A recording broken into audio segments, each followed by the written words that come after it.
Bengals go to Jerry's World and come out of here with a victory. We'll talk about this coming up next on the Wincinnati podcast.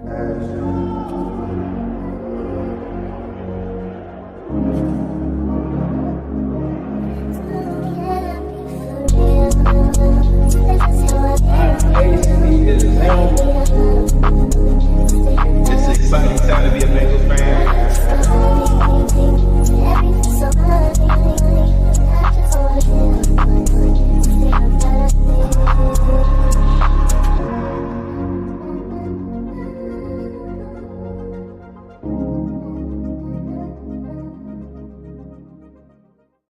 Yes, sir. Yes, sir. Welcome to the Wincinnati podcast. I'm Ace. He's Zim.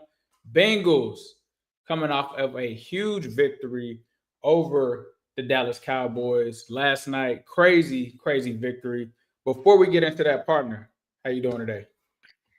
I'm doing good. Just eating a cookie, unprofessionally.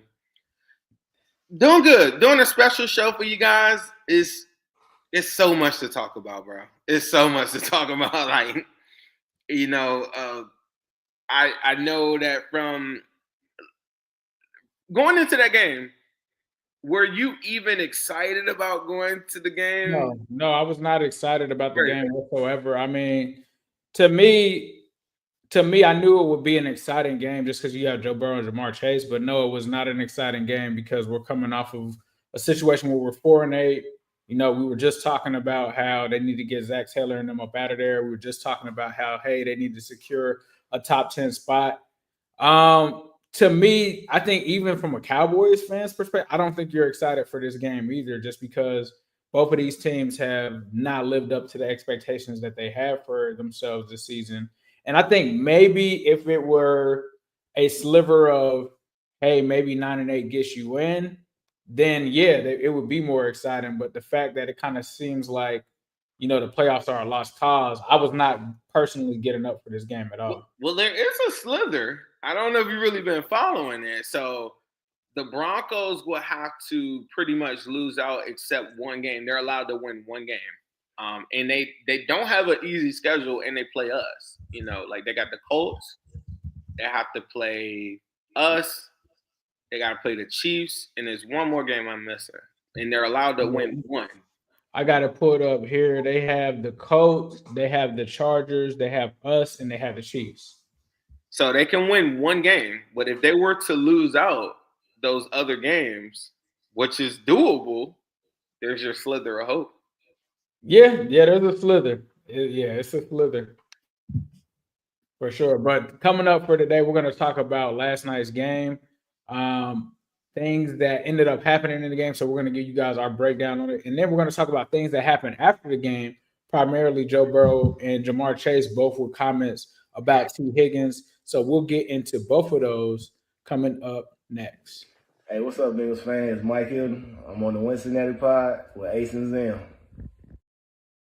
All right, first things first, Bengals pull off a last-second victory over the Dallas Cowboys when it kind of seemed like they were heading towards a similar fate. They finally get something to go their way on Joe Burrow's birthday. They get a block punt that is somehow by the other team messed up with a guy trying to return it for a touchdown. He ends up fumbling that. Bengals get it back. They're able to close them out. But let's go back to the beginning of this game. Give me your thoughts on this game at the first half thoughts. Your first half thoughts on the game.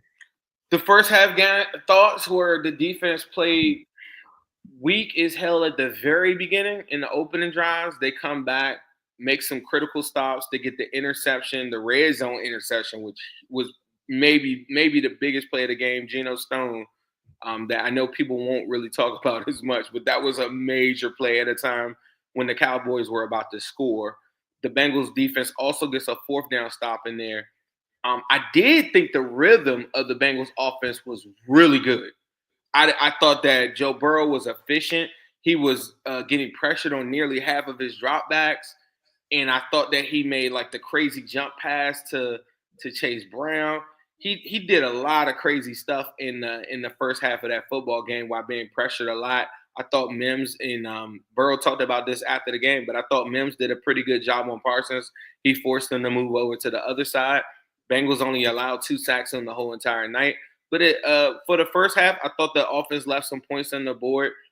You had the drive right before the half where they have an opportunity to go up 11, and instead they end up going up 7, which I thought was major at the time. Because then the Cowboys come out of the half and they score and end up getting the game tied up. So I thought that was a major play, but it was like the same as the whole season to me. Joe Burrow comes out there, cooks. Chase Brown looks really good.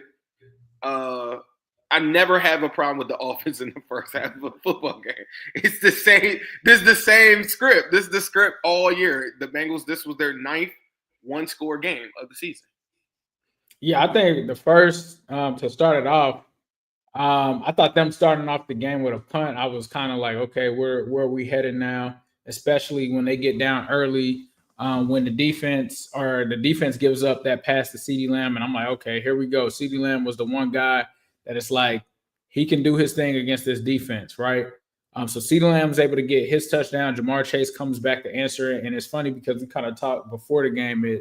You had kind of mentioned this is a CeeDee Lamb versus Jamar Chase game, right? Like we want to see out of these two guys who's going to be the one. And you were like, I need Jamar Chase to come out here and make a statement. And I feel like Jamar was able to do that. He was able to get the first touchdown early in the game. It was pretty dope that he dedicated it to the kid that was at the game. So I thought that was a dope moment. They kind of showed Jamar doing the gritty. So not only was he, clearly being established in this one, that's one thing that I'll give to Zach. It was clear early on in this game that they were going to Jamar Chase, right? Like I kind of talked about the fantasy implications for me on this, and I was like, yeah, bro, this just feels like a game where Jamar could be a guy early and often. And when we started seeing him in the backfield and some of the stuff that they were scheming up for him, I thought that it was very evident that the Bengals wanted to make Jamar Chase a huge part of this game. Like you said, a lot of people are not going to give Geno Stone the credit for the interception. Now, one thing on that, some people tried to say, oh, CTB should have had that pick. At the end of the day, they ended up making the play and getting the interception. So shout out to Geno because that was a huge play.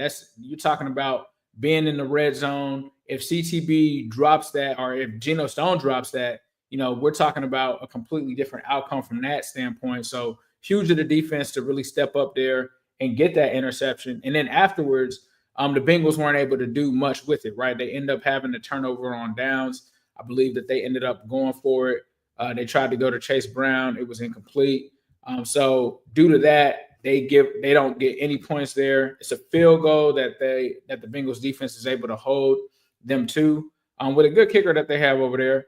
But then that's when I think Chase Brown really turned it on and it really got established that Chase Brown was going to be a guy in this game as well, because then you have what looked like to me one of the fastest screens I've ever seen from him getting from point A to the touchdown, to the point where some people thought he stepped out. It was so fast. People thought that he stepped out, but when they went and reviewed it, it was dope to see that he made it. I'm kind of mad it messed up his touchdown celebration though, because he jumped in like the Salvation Army joint, and they were like, "Oh, it's not a touchdown." But Chase Brown, I think early and often also showed that he had some explosiveness from that standpoint.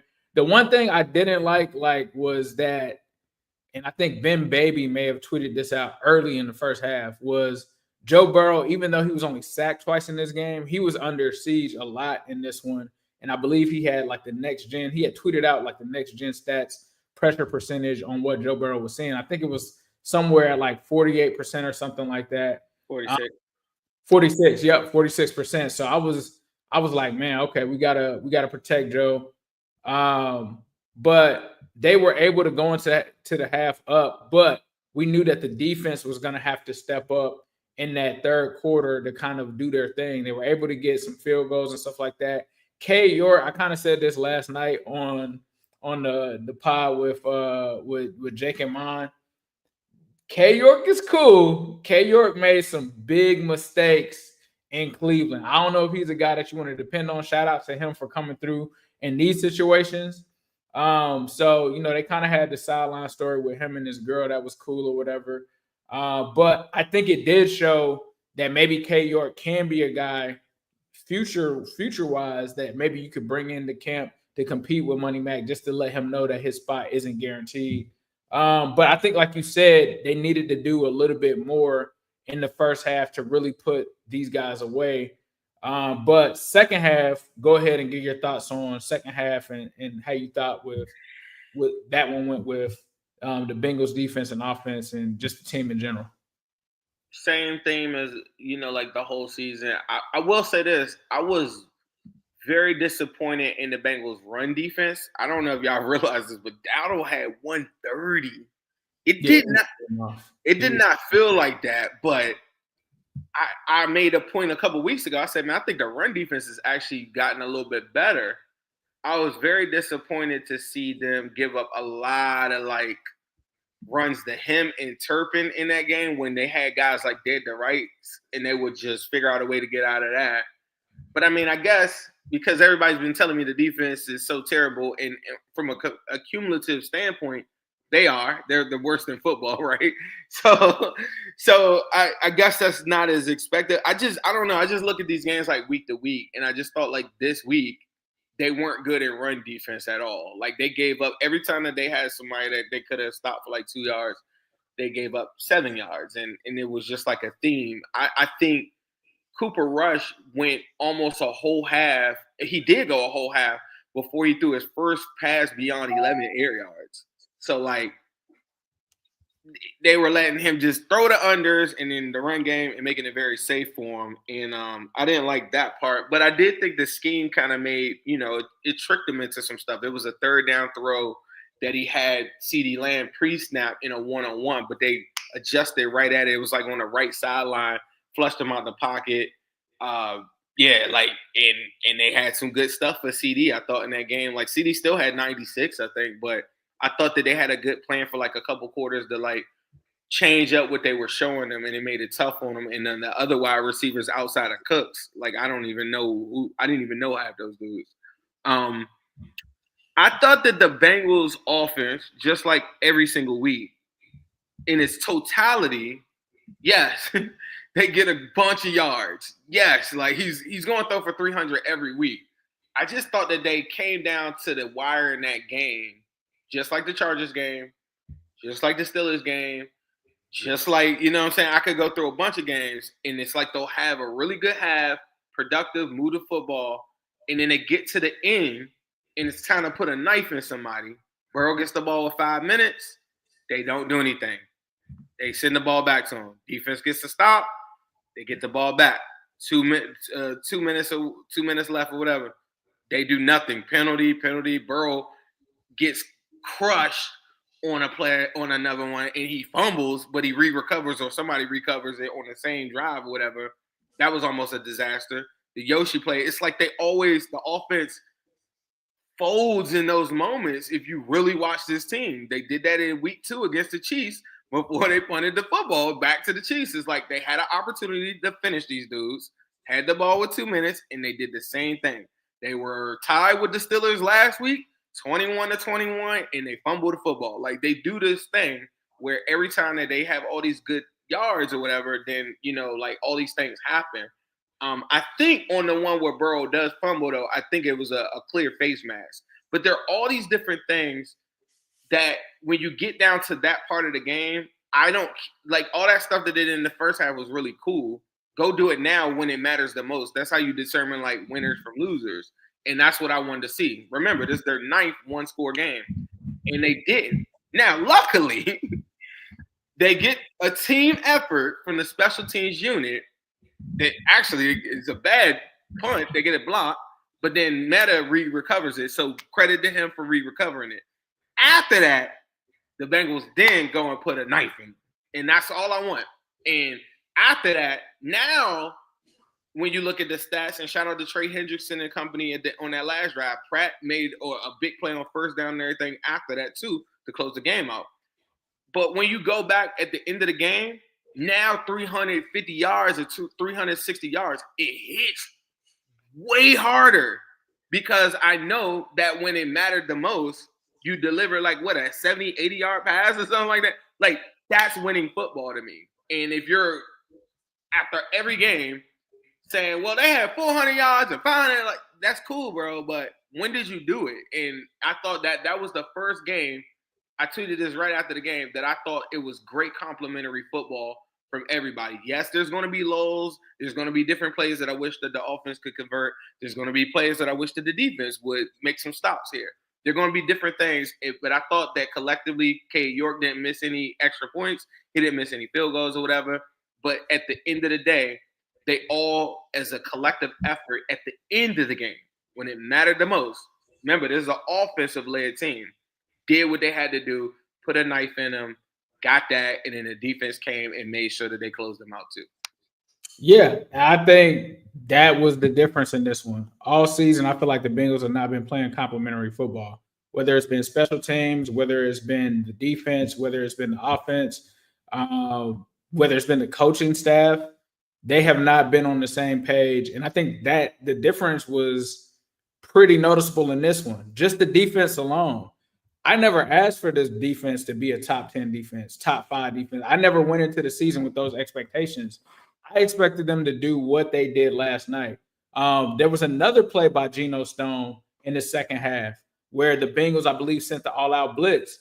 Finally, a good call by Lou and something that was actually executed properly. Like, there's been times where they've tried to do that and it's looked horrible. It's been like, what were you thinking on this play and this and that? Geno Stone is able to end up causing some commotion there, forcing some of those issues for a incompletion to give the ball back to the offense. We talk about the special teams, hitting your field goals, making sure that you're able to do that, because there was a circumstance where you're right. The offense didn't have the team's back, and Joe Burrow goes out there and throws an interception, right? But what happens? The defense holds them to 3, right? And to me, that's one of the biggest differences is there were a lot of years and seasons where the offense let them down. Like this offense that we have now that's putting up 30 and all of that, that was not the Bengals in 2021.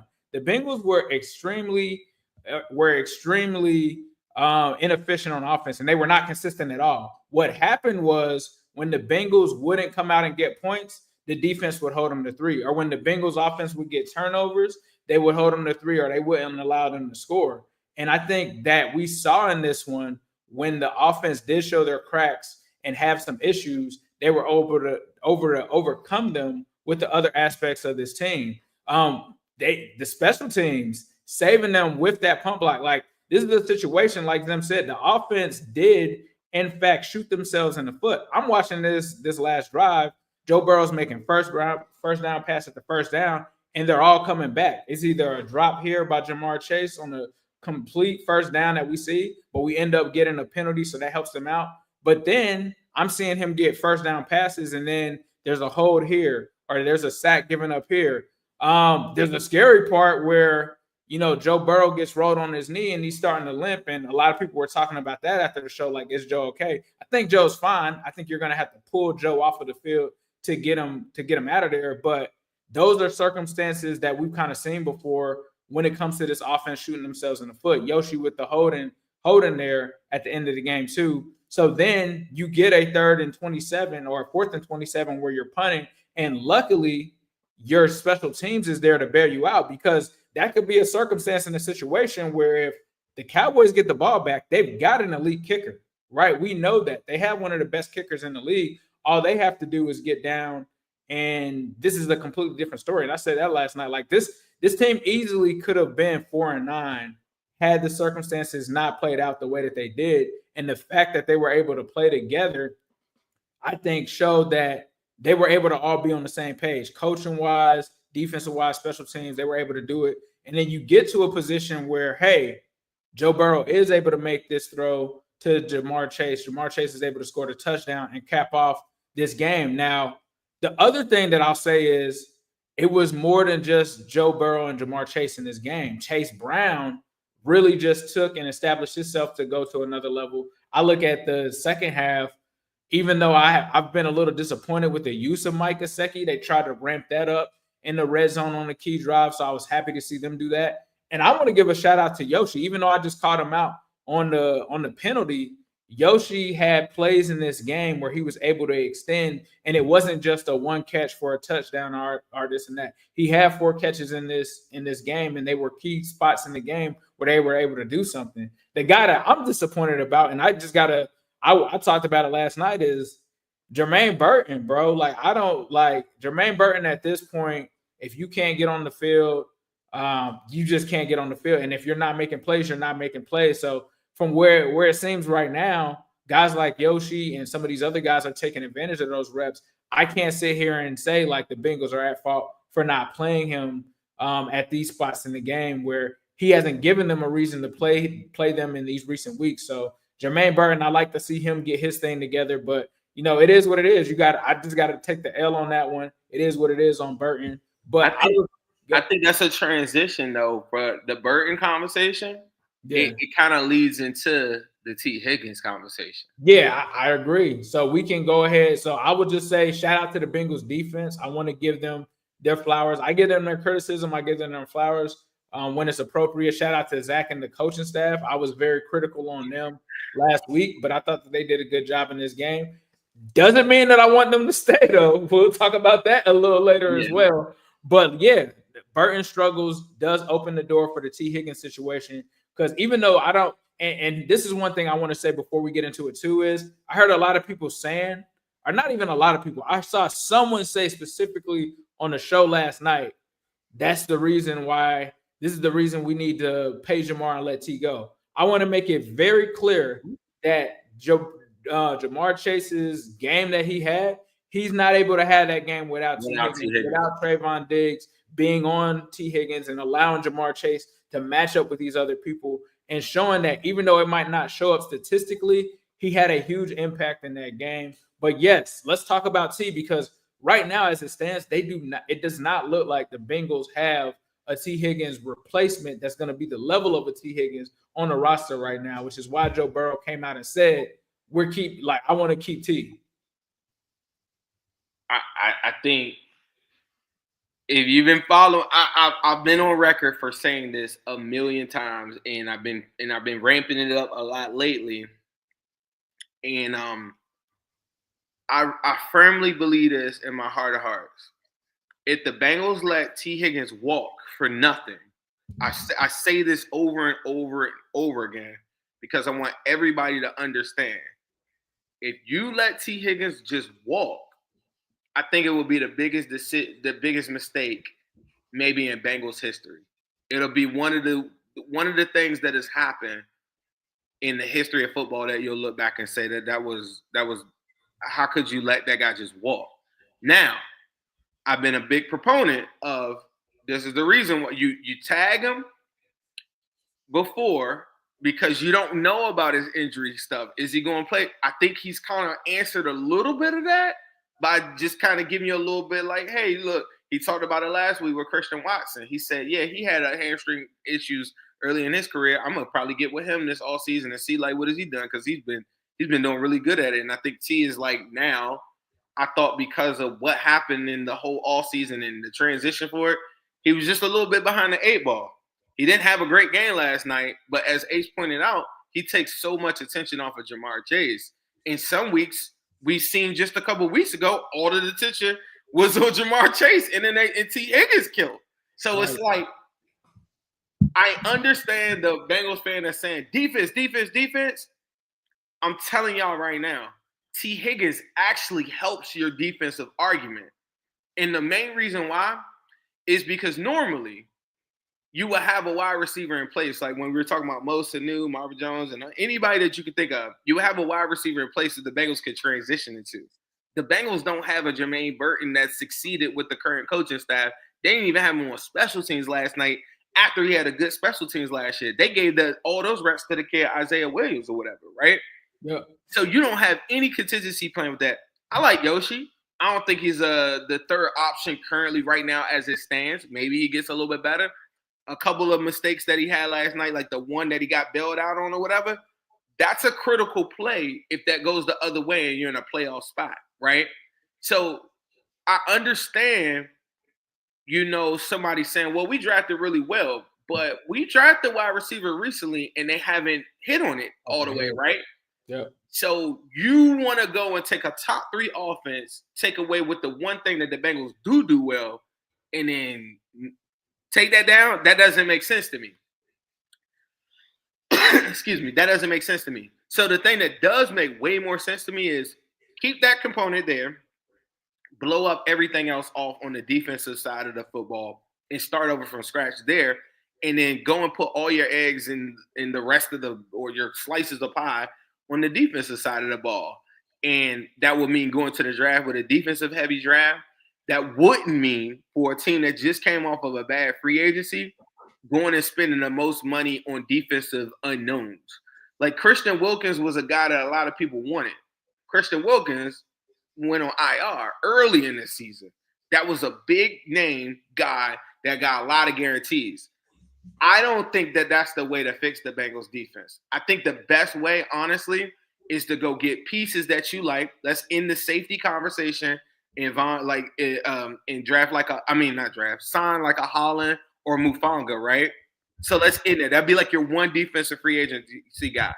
Then on the defensive line, go get a guy, cut Rankins, and get a guy like Milton Williams. If you guys are familiar with him, he's a really good 3-tech veteran guy at this point, really good, isn't going to break the market. I would go to the draft and go defense heavy. And the only way I could do that is if I don't have anything on the offensive end. I don't think people are thinking about that part. It's like if you don't get Tee Higgins, you're going to be trying to scramble to try to supplement that. Is that in the form of an early tight end? Is that a running back early to pair up with Chase Brown? Is that, you know what I'm saying? Tee Higgins answers a lot of that, where if I'm defensive wins championship guy, or let's put up 40 on everybody like I am. I'm trying to drag people. I'm trying to roll 40 on everybody that we see. I don't need anything else. I got Tee Higgins and Jamar Chase. And you might say, well, how can they afford it? I just talked about this on another show with Malik just now. What the mainstream media has done is conditioned the Bengals fans to thinking that we shouldn't have nice things or we shouldn't have practical things. All NFL teams have their top 3 to 4 players take up 30 to 38 and at the most like 40% of the cap. All NFL, anybody that's paid their quarterback. If the Bengals gave Tee Higgins, Devonta Smith, Jalen Waddle type deal, that would be 8% of the cap. How does that work out in a Joe Burrow and Jamar Chase getting $40 million? That's about 38 to 39% at most. That's the standard for anybody paying their top 3 players. Now, the argument might be like, well, I'm not paying 2 wide receivers. That's a whole different argument. But the concept of them not being able to afford it or pay for it for a team that has $80 million in cap space before we even get into cuts. Mm-hmm. And normally a team will have CTB emerging, right? So I'll be like, yeah, bro, we got to pay CTB. He didn't do that. He had an all season. Now he's just another cornerback in the room. Another team will say, well, my first round, Miles Murphy. I mean, he's balling up. He didn't do that. He didn't get paid. Oh, okay. Well, my safety that I drafted in the second round, Jordan Battle. I'm a bet. He didn't emerge either. The Bengals literally have nobody on that side of the ball that they have to pay, and they have nobody else on the team outside of Trey Hendrickson at 31 years old that they have to pay, who is under contract. Yeah. With that $78 million that is already there. If you were to cut Rankin, Stone, Moss, Hubbard, I'm missing one other, Pratt or something like that, right? That's over $110 million in cap space. Saying that the Bengals can't do it from a national media standpoint, like I just saw, I think it was Chad Forbes and Jeremy Fowler and stuff like that, is false. Now cash flow and all these different things like that, sure, that factors in, but this notion that it's like some absurd number is not true. All of these teams are doing that. They just do it in their own way. We watched the Ravens go sign Roquan for $20-something million, like per. Marlon Humphrey, 20-something per. Nobody scoffs at that because it's the Ravens, right? But the Bengals have what I think is the best player in football in Jamar Chase. Sure, he's going to get paid the most. And then they got a top 10 or, French top 10 wide receiver in Tee Higgins. Now, you could disagree with that. You could move that. But to me, I'm not taking away that. And I thought that Joe Burrow coming out to the podium For anybody that's against signing Tee Higgins, you're right to feel that way if you feel that way. But all these people always tell me whatever Joe Burrow wants. But what does Joe Burrow want? When we used to be in spaces and shit, what does Joe Burrow? Joe Burrow just told you. So you could have something in your mind what you want the Bengals to be, but the guy that you've been propping up, the guy that you love the most, the guy that you put all of your eggs in one basket, told you specifically, I want Tee Higgins and Jamar Chase. We're doing things to ensure that we can get Tee Higgins. I'm confident that we can get Tee Higgins back. Now, you could say you don't like Zim and you're a contrarian to whatever takes that me and Ace have online when they try to blackball us and stuff like that, but you wouldn't do that to Joe Burrow, would you? No, sir. 2 super chats here from Durkins. I think that I found what they're supposed to be tied to. His first one, I believe he said, is re-sign Tee Higgins long term. So shout out to you, bro, for that super chat. He's got another one here. I think he says, do you trade Trey Hendrickson to keep T? I'm going to ask Zim this one because this is a good question here. Do you trade Trey Hendrickson to keep T? He says the Bengals defense is bad with an all-pro Trey. This is a loaded question because I really feel like they could do both. I feel like you can extend Tee Higgins, and also this is the other part that gets left out. I'm not running from your question. I'm just breaking this down a little bit. Paying Jamar Chase actually lowers his cap hit, his potential cap hit, because of the signing bonus that will come along with this potential contract. So, like, this concept that you can't do both. Now, extending Trey Hendrickson, I wouldn't extend them for 3-4 years. I just don't pay older players like that. You might say, well, I don't think he's falling off a cliff. I'm not here to tell you that I think he is, because I'm a Bengals fan. I want Trey Hendrickson to ball out while he's a Bengal. But I think that if I was a Bengal, I would get the T and Jamar stuff done first. And then I would say, Trey, do you want to add on a year or two to your deal? And if he says, no, I want something long term, I say, well, you need to pay him in the final year of your deal. And if he says, no, I don't want to do that, you need to trade me, I will go see who on the NFC side, like the Commanders, wants to make a splash deal and go give me a second-round pick for a 31-year-old edge rusher that I still like. That's what I would do. But my first option would be to try to keep him, extend him like a year or two. If he says no, like I said, just play on your last deal then. And if he says no again, then okay. Well, I don't know. Yeah. Before I get into following up on the Tee Higgins thing, I want to say that this show is powered by BETUS. Right now, they are. Oh man, I just saw that too. They are doing a promo, which is using the promo code YouTube 150. You use that, they're going to match you 150% on any deposit that you put on there, 125% on any deposit after that. So make sure you head on over to BETUS. We ran some Wincy plays of the week. Those ended up cashing. Make sure that you guys place your bets with BETUS. They sponsor the show. They do some really cool things. They provide us with some pretty dope graphics and numbers on Bengals content. So definitely be sure to tap in with them. Talking about the Joe Burrow situation, cosigning T, my thing is, this is where we've been on. This has always been my thought process from years ago. When the Cincinnati Bengals went to the Super Bowl and Jamar Chase and Tee Higgins did what they did to the Rams defense in that game, I think a lot of people forget about that. Both of them went in against Jalen Ramsey and that team and nearly pulled off a victory. The nucleus of what the Cincinnati Bengals are. Yes, they've had some good defenses here and there. Yes, they've had some special players and stuff like that.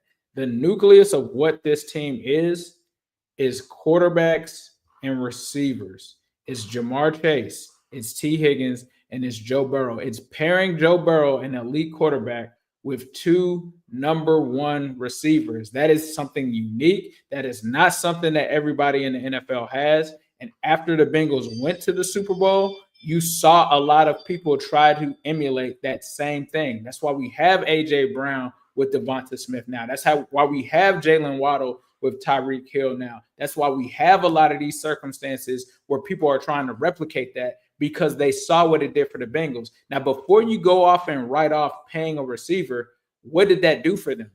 that was a team with no offensive line. They weren't paying some juggernaut left tackle. They didn't have an all-pro line. And when we talk about the trenches, everybody says the game is won what? Within the trenches. Well, the Bengals that year took that philosophy and turned it on its head simply because they had Jamar Chase, Tee Higgins, and Tyler Boyd. They were able to go to a Super Bowl with that strategy. So to sit here and say, I don't feel like that's a valid thing to do, to me, is something that I just don't agree with. And to me, the foundation was always Joe Burrow, Tee Higgins, and Jamar Chase. It starts there. And when I saw the way things were shifting, I said this a while ago. You can check tweets, you can check whatever. The Bengals are becoming an offensive football team. And if I'm becoming an offensive football team and I'm putting all of my chips on that side of the ball, I cannot do that without my three best offensive players that are young, in their prime, and are the building blocks for what I'm able to do. Yes, you're going to have to draft a lot of defensive players. Yes, you're going to have to draft some of those other expensive positions, but this is something that the Bengals can do, and it's something that they should do, because the way that these two guys thrive off of each other, that is what keeps defensive coordinators up at night. You watched Hard Knocks. When they showed Mike Tomlin, was he talking about the Bengals defense? No. Was he talking about the Bengals kicker? No. Well, who was he talking about? He was talking about Jamar Chase and Tee Higgins. The whole game he was talking about, he was like, man, you got to try to, like, Tee Higgins is a goon. Like, he's going to have you in hell if you can't slow him down. Like, he is a key to what this Bengals offense is. And without him, yes, the Bengals will still be a decent team. Yes, they'll still be a decent offense. I don't know if they're one of the most explosive offenses in the world and one of the most unstoppable offenses in the world without a guy like Tee Higgins. Now, people are going to talk about people living up to their contracts and all of that. Let's talk about Alex Kappa. Alex Kappa hasn't lived up to his contract. Alex Kappa has given up a ton of sacks to certain defenders and stuff like that. Are we going to pay Alex Kappa more than Tee Higgins? Like, I get it, but I don't get it. At the end of the day, those are your foundational pieces that open your Super Bowl window. They are literally the ones that opened it. Now, that's not to take away from the defense. Trey Hendrickson, Jesse Bates, those guys are complementary pieces to your structure and your foundation. They complemented them well. Do they have great complementary pieces right now? No, they don't. They have to go out and find those. They have to go out and find the values that they did in Trey Hendrickson. Trey Hendrickson wasn't a guy that they paid that was top of the league money. They paid him less than they offered our boy that was Carl Lawson. They gave him less than what Carl Lawson said. See, that's why I mentioned Milton Williams, a guy like not top of the food chain, like guys like that. They got to go find those guys. So when people talk about the money, who are you trying to buy? Like, Yep, that's what you got to do. The William Jackson III situation, they found Cheeto and paid Mike Hilton the same for what it would have cost him. That's where they have to make those changes at. You don't make the changes at the foundation. You make the changes with the pieces that are surrounding them. And it seemed like Joe Burrow, like you said, like we always said, I put things in my contract to make sure that we can keep Tee Higgins. It sounded like he's willing to do that. So now it's in, and I think it's very strategic to do that. It's in the Bengals front office court for them to handle what your franchise player is saying. I want Tee Higgins. This whole thing of you thinking we're going to try to make it. No. Joe Burrow said he wants Tee Higgins here and he wants Jamar Chase here. Now you got to make it happen. I'm about to say the Chase one too is very interesting too, because I was in a conversation with someone who I really respect within the Bengals. Like, he's a big time Bengals guy. He said, I think that Tee Higgins, I would give him like $22, $23 million. I was like, in 2024, not happening. He was like, well, he could walk. But I was like, Jamar, what if Jamar, instead of taking $40 million, takes 37.5? Remember, he said, man, this is just, it's not impossible, or he said it's not hard. It's just chess.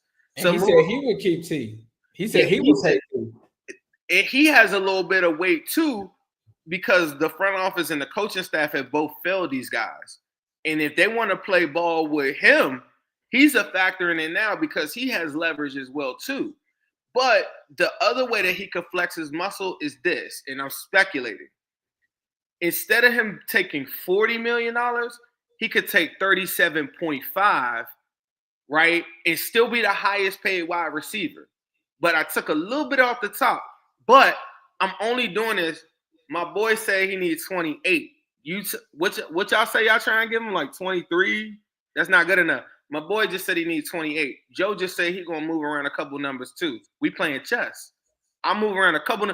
So when people say restructure, it's not even really a restructure. It's just moving around a couple numbers with Joe's contract, because Joe has flexors in his contract to allow them to take money on any off season to lower or heighten the salary cap how it is. But the cash flow portion might be a problem. But I think Jamar might be able to help them with the cash a little bit. And all of this, to me, is a recipe for pressure on the front office like they've never seen. And I love it.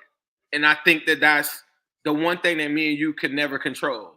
We never have, there's nothing me and you could do that will put that type of pressure on the front office. And that was the main reason the Joe Burrow pick was always the pick over Herbert, because you got these type of players and you got Jamar Chase's. There's a reason why I was Team Chase. Is like, you got this dog from a city that don't give a what, that don't got a fear in his bone, fear in his body. This ain't no school kid, nice guy. And Jamar Chase, he ain't talking. He's only producing. And so when he does talk, when he did it, he gave them so much bail. Bengals fans don't understand how that could have went. Jamar Chase gave them so much leeway going into that contract, and they're like, why don't he just go out there? Any of them other wide receivers, like Ayuk and all them, they weren't even showing up. They wasn't coming to none of that stuff. He didn't speak out. He didn't say nothing negative about the organization. People need to appreciate that move in itself, because these are hundreds of millions of dollars on the line. This ain't no McDonald's we trying to get a $2 raise at the end of the year. Like, this is big money. And so now that we're in this spot and now he's made himself the best player in football, I'll do this deal with y'all, 37.5 instead of the 40. I'll get the extra 2.5 or whatever, get it to him. But I need to see his deal get signed first. Joe gonna say the same thing. Like, before I move this around, I need to see his deal. And they got the power to do that. Let's go to T, also has the power to TJ Watt his situation somewhat. He could walk into that front office and say, David Mulligata, I love you to death, bro. I think you're going to fight for me every step of the way. I have an opportunity to play another 3 years, build my numbers, build my stats up with this guy, Joe Burrow. And I'm in a good space where I got all my friends in a good support system. Yes, they might not be offering the same exact amount of guarantees that the Patriots or somebody like that are talking about. But on an annual basis, my friends have helped me out get this contract to close to what we were talking about, or exactly what we were talking about. This is what I want to go. So everybody has to do their thing. And a lot of people think that it's crazy and they don't think it will happen. I think we broke it down, the elements on why I think it should happen. Doesn't mean that I believe that you have to agree with them. Like, I'm not that guy. They try to lie and tell people I'm that guy. Right. I'm not that guy. All I ask for is, if you say you don't think that you got Tee Higgins, give me a plan. Tell me, who are you signing that is your version of Tee Higgins on an open market that you feel comfortable giving $28 million to what defensive player? Is it 2 players? Okay, what we doing in the draft? We going back to offense in the draft when we already what we going to go get another wide receiver after we just drafted 2, 3? Remember, we got Charlie Jones, Burton. Like, is that your plan? So if you're going to say that's not right, that's cool. Come up with a plan. We just laid out the elements of how we got here. You ain't got no CTB to pay. You don't got no Miles Murphy to pay. There's literally nobody to pay. But you got almost $100 million in cap space and a top 3 offense, and you think that taking that away, and your quarterback, who you value more than anything on earth, told you, again, specifically, this is what I want. And it won't be the last time before this season is over. It won't. So the pressure is there. All right, got a super chat from Jordan. He's asking Zim, have you moved on from the tag and trade? Absolutely not. You go and tag to hold it as a placeholder. That gets the negotiation started. If y'all can't come to terms, we going to go look over in the NFC side. David Mulligetta, who you know over there, bro? Oh, the Commanders, what they got for us? Magic Johnson and them trying to make a splash? Bet, send me a first-round pick. The wide receivers in this draft pool coming up are weak as hell. Y'all want to play around with that with Jay Daniels? I got 1,000-yard, 1,000-yard, 25-year-old wide receiver ready to go. What y'all giving up a first? You ain't going to find no first-round wide receiver like that in the draft. Come holler at me. Send it on over to my boys over here in the Bengals, and we're going to make it happen that way. Oh, Jeff Simmons? Oh, Callahan, you want to get up with Tee Higgins? Send me Jeff Simmons, and I'll send you Tee Higgins. We can do a play-for-play, and we can do a late-round swap. Oh, Derek Brown for the Carolina Panthers? Oh, you coming off an injury or whatever? I believe in you as a 3-tech. Bet. Let's do a player-for-player trade right there. Oh, Dexter Lawrence? Oh, you know what I'm saying? So you see, that's what I'm on.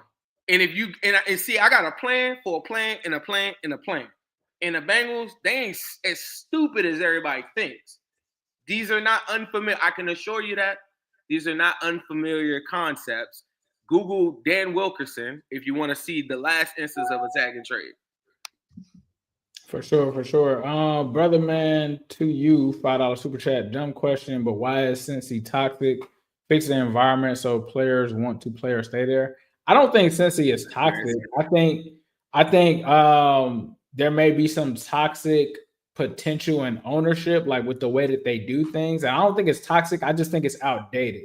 I don't think it's necessarily toxic. I just think it's an outdated way of thinking. I think players want to play in Cincy. They want to stay here. Most players that we kind of have let go, the Jesse Bates of the world, go talk to them. All of them wanted to stay and play in Cincy. The issue was the disconnect with ownership wanting to adjust to the norms. And we've seen that in other cities as well. But for a family-run organization, those are the intricacies that they're dealing with and that they have to adjust to the new times. That's just what it is. I don't think it's a toxic environment. Dustin Croft, my boy Marco Polo Wilson had them boys in a vice grip. You feel me? Stop pouting, Bengals fans. This is the NFL. Ain't nothing easy. We gonna be all right. He made a play. His athleticism. He ran stride for stride. Hey, Dustin, tell me, wasn't that he ran stride for stride with Turpin? Who was that on the sideline that he did? He had that PBU on that sideline breakup. His athleticism showed. DJ Ivy made a play early in that game too. Also in the back end of the secondary room. I'll also tell y'all this too. I thought CTB played a pretty good game. I thought the BS calls on Newton in that game were trash, and I think he has the makings of being a good cornerback in the NFL. I saw somebody had a bad because he got called for like 2 penalties. One of them, yeah, sure. But I'd rather him get beat like that than, you know what I mean? And, bro, he's checking CeeDee Lamb. He gives it – like he played a CeeDee Lamb slant, like, perfectly. If you play CeeDee Lamb on a slant, like, off, he's breaking that. He's strong. You know what I mean? So I thought the cornerbacks altogether played a pretty sound game. I don't really have any – I haven't watched the all 22 in it yet, but, like, I thought that they were pretty damn good. Like I said earlier, I thought the run game, they tore us up. They ran for, like, 130 on us. Yes, sir. Brother man, to you, my bad, and not hating. I'm a Steelers fan and not trying to be negative, so please forgive me. How come the Steelers quietly have become the most likable fans in the AFC North, bro? How did that happen so fast, bro?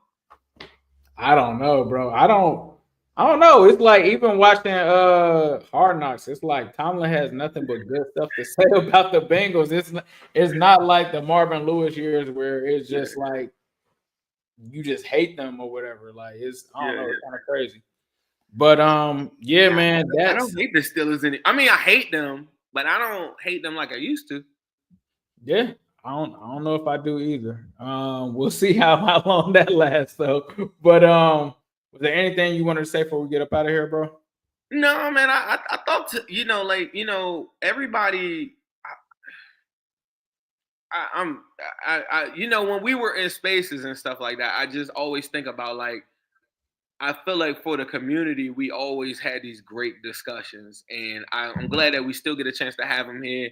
If you're watching this on Twitter, make sure you all comment, retweet this, and put in the comment section if you have any questions and stuff like that. Because I do think. I know I'm cutting you off, but Bill Belichick has agreed to become the UNC football. I seen two different reports though. One of them said that they're still getting close. So look at the Jordan Schultz one. He said they said it's still going. Like Dove and somebody else reported it's done, and then Schultz said no, it's ongoing discussions and they're very fluid. So we're recording this on December 10th, 12/11. So maybe it's done by then, but that was the last update that I just saw though. But what I was going to say is I forgot what the hell I was going to say. But the community discussions that we're having, you understand, especially the people that are watching, I think it's dope that we get a chance to interact with you all and have your input. And we don't come off on any of these shows like we know everything and you don't have your influence or whatever put in here. A lot of our topics and stuff are people saying things to me on Twitter or saying things to me in the comment section or whatever. And then we work off of that and it allows me to start researching and going doing other things.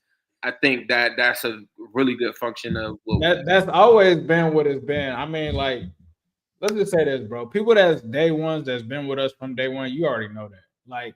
How did me and you meet, Zim? Do you remember?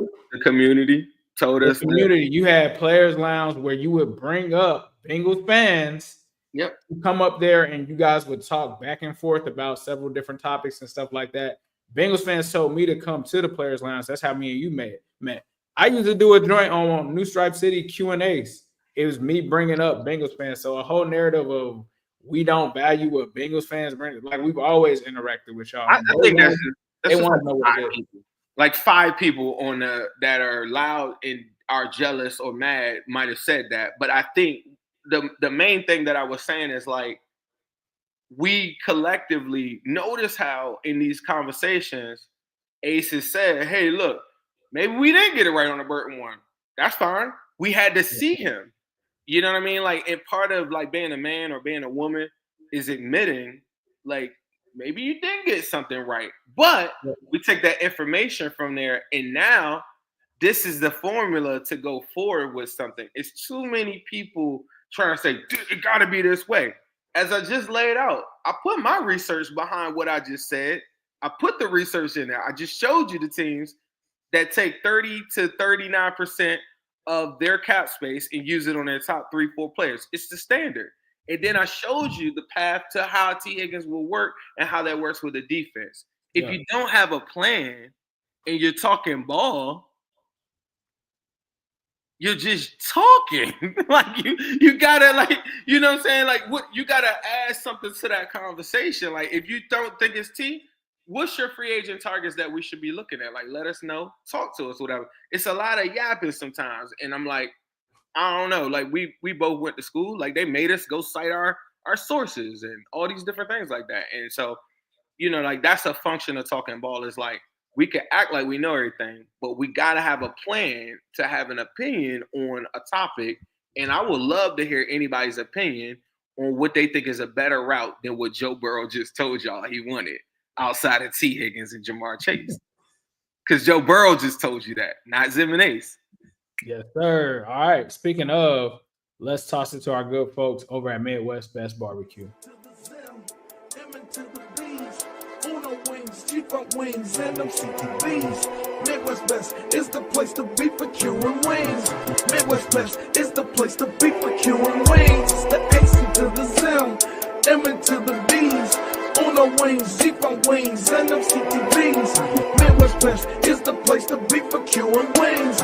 Midwest Best is the place to be for queuing wings. Say what up to Jordan Battle. We be going to battle. Intercepting balls like CTV did on Seattle. Putting 6 up on AZ.